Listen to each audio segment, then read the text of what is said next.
नमस्कार, मैं सुमिता चक्रवर्ती लेकर हाजिर हूँ दिनांक 8 दिसंबर 2022 का सदीनामा रोजाना न्यूज़ बुलेटिन।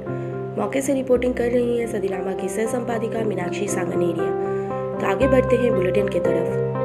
भुवनेश्वर 8 दिसंबर राजभाषा विभाग, गृह मंत्रालय, भारत सरकार द्वारा CSIR की खनिज एवं पदार्थ प्रौद्योगिकी संस्थान आर्य विहार में पूर्व तथा पूर्वोत्तर क्षेत्रों के केंद्र सरकार के कार्यालयों, बैंकों एवं उपक्रमों इत्यादि के लिए संयुक्त क्षेत्रीय राजभाषा सम्मेलन एवं पुरस्कार वितरण समारोह का आयोजन किया गया।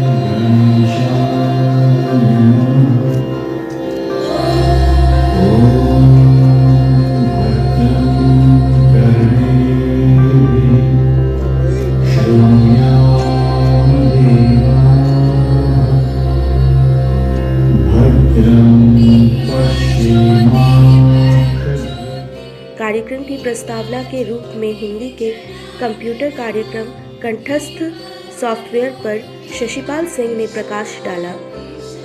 राष्ट्रगीत के बाद केंद्रीय विद्यालयों के बच्चों ने सरस्वती वंदना, DM स्कूल के बच्चों ने प्रज्वलन मंत्र के साथ दीप प्रज्वलन किया।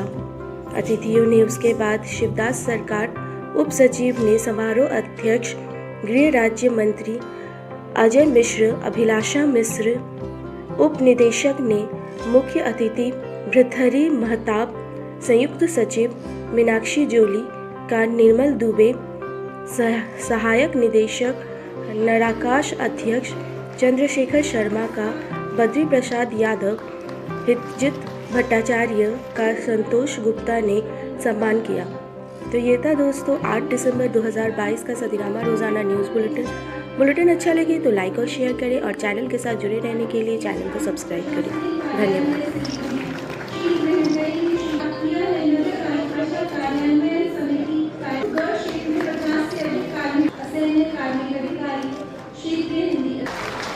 जीवन में हरितिमा बनी रहे, ये पौधा उसका प्रतीक है और साथ ही प्रतीक चिन्ह है। कर्तव्य ध्वनियां रोकनी नहीं चाहिए, ये हमारे भावों को अर्पण करने का, दीर्घा में बैठे सभी लोगों के भाव अर्पण करने का माध्यम सिर्फ उनकी कर्तव्य ध्वनि होती है।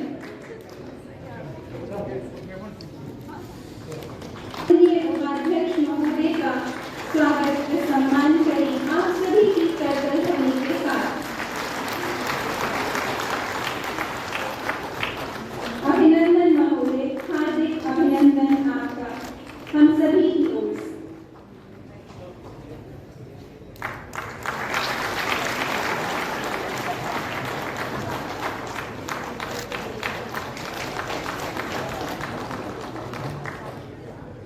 आप जानते हैं कर्तव्य ध्वनि एक बहुत अच्छा माध्यम है आपको स्वस्थ रखने का।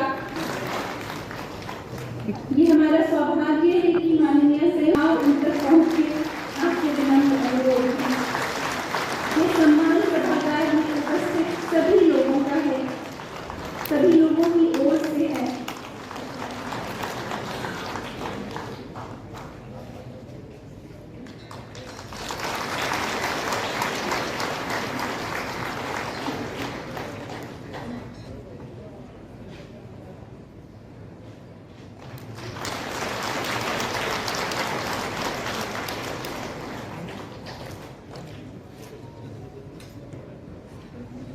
धन्यवाद प्रधान निदेशक श्री बद्री राजन। अब ठीक है सर एकदम।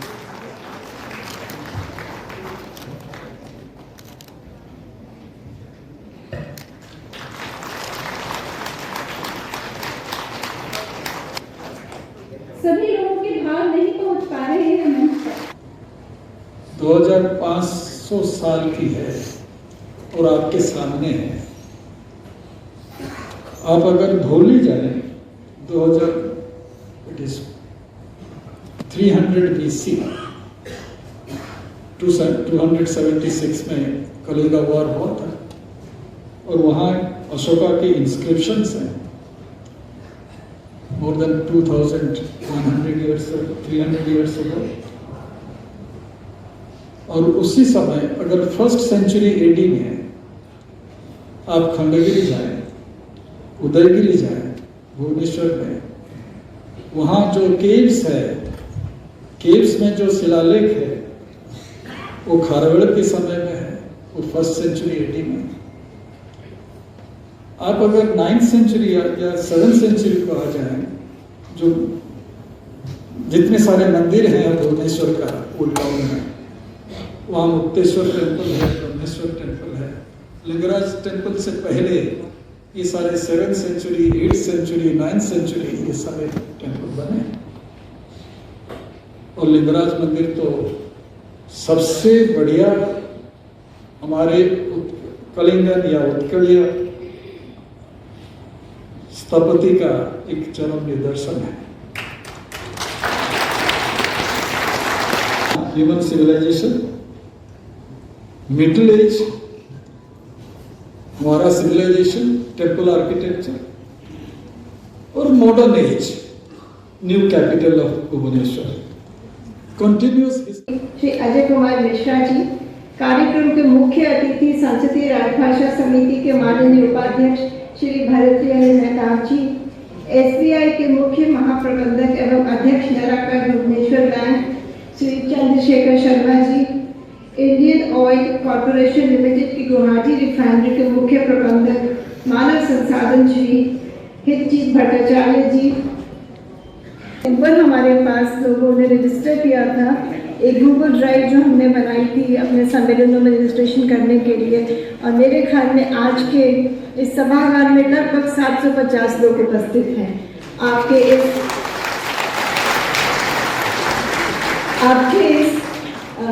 रिस्पॉन्स के लिए मैं आप सबको बधाई देती हूँ और आपको आगामी मैं स्वागत करती हूँ मंच पर आसीन SBI के मुख्य 14 नवंबर को बनारस में का आयोजन किया गया हिंदी दिवस 2022 तथा द्वितीय अखिल भारतीय राजभाषा सम्मेलन के इतिहास सूरत शहर में किया गया, जिसमें माननीय गृह मंत्री जी के नेतृत्व में पूरे देश भर से आए हुए 10,000 से अधिक हिंदी प्रेमियों और हिंदी सेवियों ने हिस्सा लिया।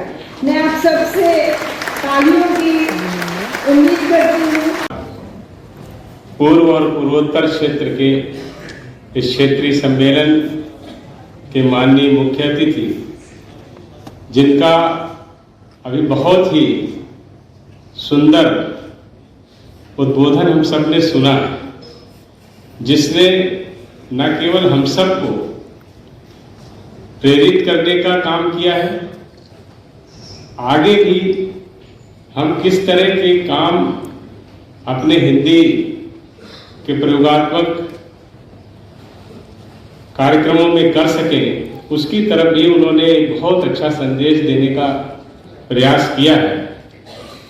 निश्चित रूप से भले वो हिंदी क्षेत्र से आते हैं, लेकिन जिस प्रकार से उन्होंने हिंदी के मर्म को समझा है और राजभाषा के रूप में जो स्थान अब तक हिंदी को मिल जाना चाहिए था वो क्यों नहीं मिला है, ऐसे सारे चीजों को उन्होंने पकड़ा है, ऐसे सारे बिंदुओं को उन्होंने बहुत स्पष्टता से हम सब के बीच में रखा है कि आने वाले समय में उन पर काम करके हम निश्चित रूप से अपने काम में न केवल राजभाषा के प्रयोग को बढ़ा सकेंगे, बल्कि जैसी उन्होंने बहुत सारी बातों में अभी उद्बोधन में कहा कि आखिर संसदीय समिति क्यों है, हमको क्यों पूछना पड़ता है कि आप हिंदी में कितना प्रतिशत काम करते हैं। ये वास्तव में उन्होंने जिस गंभीरता से, जिस कर्तव्य परायणता से संसदीय राजभाषा के उपाध्यक्ष के रूप में उन्होंने प्रत्येक चीज पर गौर किया है, यह निसंदेह हम सब के लिए न केवल काम करने का जो हमारा तरीका है उसमें क्या कमियां रह गई हैं, किस तरह से हमको काम करना चाहिए, उसकी तरफ भी हमारा ध्यान दिलाता है। वहीं उन्होंने बहुत सारी ऐसी बातें भी रखी हैं जिन्होंने हमारा उत्साह भी बढ़ाया है और जो हम श्री बसु जी SBI आज इस हिंदी में सराहनीय कार्य करने के लिए मैं सभी पुरस्कार विजेताओं को विशेष बधाई देता हूं और आशा करता हूं कि इनसे प्रेरणा लेकर अन्य संगठन भी सरकारी कामकाज में हिंदी की ओर बढ़ा है कि मुझे आज यहाँ इस क्षेत्रीय राजभाषा सम्मेलन कल गृह मंत्री जी से बात की और मुझे आके बताया पार्लियामेंट में कि आपको जाना है भुवनेश्वर, और मैंने कहा पार्लियामेंट चल रही है, तो नहीं 2 घंटे की प्रोग्राम है। मैंने कहा 2 घंटे में नहीं, 5 घंटे और 10 घंटे उसमें जोड़ दीजिए, आ जाना और एक रात भी रहना। फिर भी मेरा भी एक लाभ हुआ। मैं पिछले हफ्ते अपने कटक आया था और थोड़ा बहुत काम रह गया था जो कल रात को मैंने निपटाया, और आज दोपहर को मैं निकल जाऊंगा दिल्ली। पर अजय मिश्रा जी को मैं करीब 10-12 साल से जानता हूँ, और एक चीज यहाँ बैठे बैठे मुझे याद आया। पिछले टर्म में जब सुमित्रा महाजन हमारे अध्यक्ष थे लोकसभा के, उस समय एक बड़ा कार्यक्रम पार्लियामेंट के सेंट्रल हॉल में हुई थी, और वहाँ अंग्रेजी में बोलने के लिए 2 आदमी तो चुने गए थे, और हिंदी में बोलने के लिए, इंट्रोड्यूस करने के लिए बीच बीच में विभिन्न राज्य के प्रतिनिधि को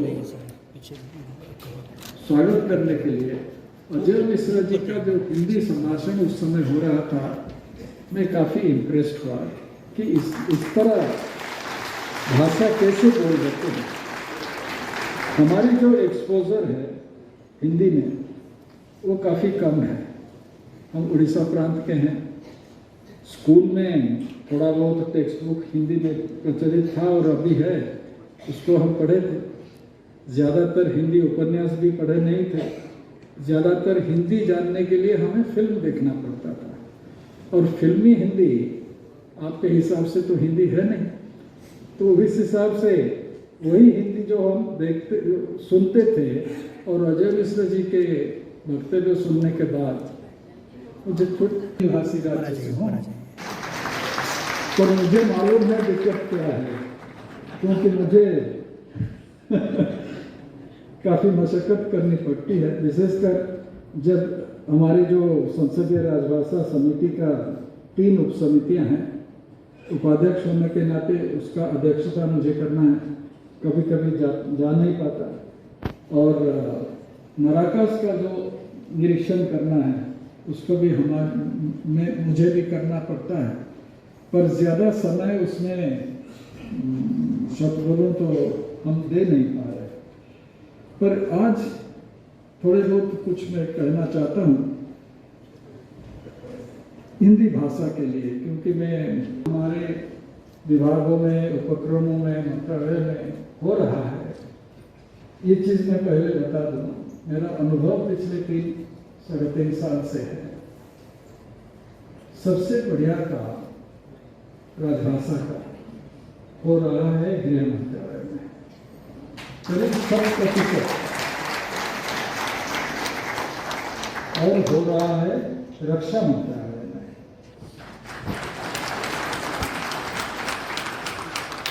अगर आप पूछें कि सबसे कमजोर कौन सी विभाग है या कौन सी मंत्रालय है, उपक्रम है, तो आप यहाँ तो मुझे पूछेंगे नहीं, पर बाद में मैं बता दूंगा कौन सा है। तो काफ़ी दिक्कत वाले, शॉकिंग जिसे कहते हैं हम अंग्रेजी में, कि अलार्मिंग चीज़ें हैं।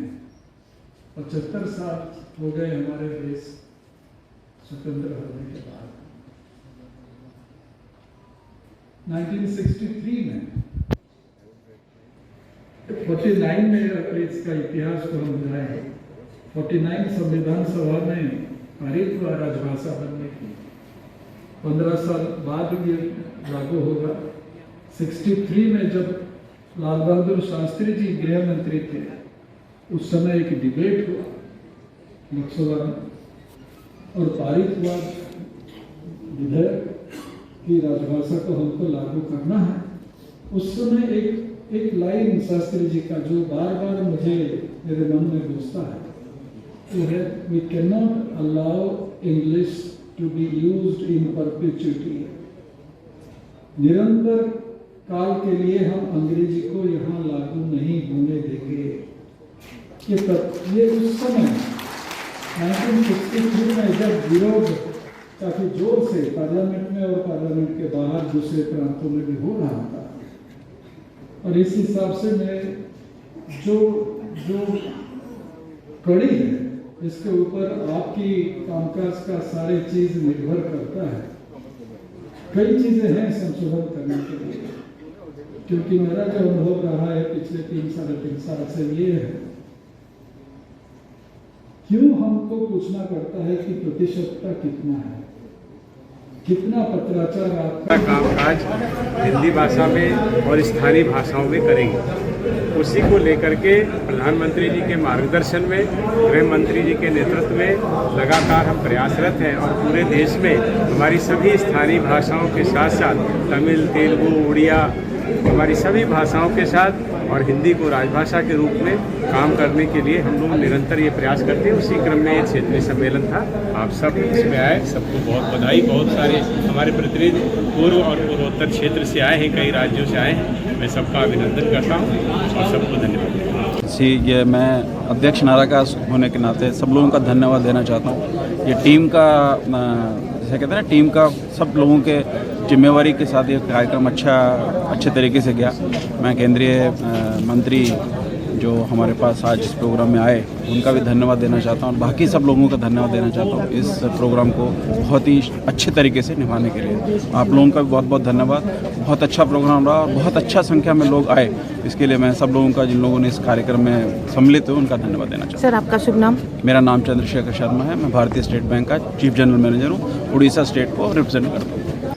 माननीय सांसद उपाध्यक्ष संसदीय राजभाषा समिति श्री भर्तृहरि महताब साहब, माननीय संयुक्त सचिव राजभाषा डॉक्टर मीनाक्षी जौली जी, श्री चंद्रशेखर शर्मा मुख्य महाप्रबंधक, सिन्हा प्रशासनिक